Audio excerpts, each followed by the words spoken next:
હવામાન નિષ્ણાંત અંબાલાલ પટેલે ફરી 3 મોટી આગાહી કરી છે, જેમાં અંબાલાલે ફરી વાતાવરણમાં પલટો આવવાની આગાહી કરી છે। 4 થી 6 ફેબ્રુઆરી દરમિયાન વાતાવરણમાં બદલાવ આવી શકે છે। પશ્ચિમી વિક્ષેપના કારણે વાતાવરણમાં પલટો આવી શકે છે।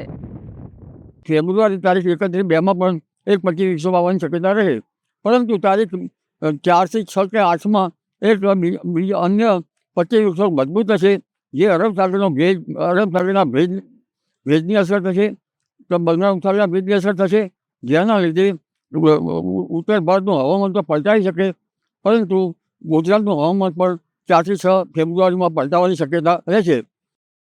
તો ખેડૂતો માટે પડ્યા પર પાટા સમાન આગાહી કરાઈ છે। વાતાવરણમાં પલટા બાદ પાકમાં રોગચાળો આવવાના સંકેત આપ્યા છે। ખેડૂતોને પાક સંરક્ષણના પગલાં લેવા સૂચન કર્યું।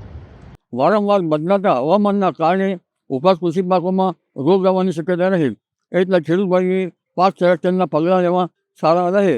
એટલે હવે આગામી દિવસોમાં પવનના તોફાનો, બરફવર્ષા, સખ્ત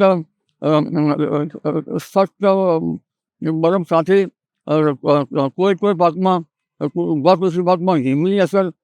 તો રાજ્યમાં ફરી ઠંડીનો ચમકારો દેખાશે તેવી આગાહી અંબાલાલ પટેલે વ્યક્ત કરી। રાજ્યમાં ઠંડીનું પ્રમાણ રહેશે। ઉત્તરના ભાગોમાં લઘુત્તમ 8 ડિગ્રી સેલ્સિયસ તાપમાન નોંધાશે। ઉત્તર સૌરાષ્ટ્રના ભાગોમાં લઘુત્તમ 10 ડિગ્રી સેલ્સિયસ તાપમાન રહેશે। મધ્ય ગુજરાતના ભાગોમાં લઘુત્તમ 14 થી 15 ડિગ્રી સેલ્સિયસ તાપમાન રહેવાની આગાહી કરી છે। આમ મિશ્ર ઋતુ રહેવાના એંધાણ વ્યક્ત કર્યા છે।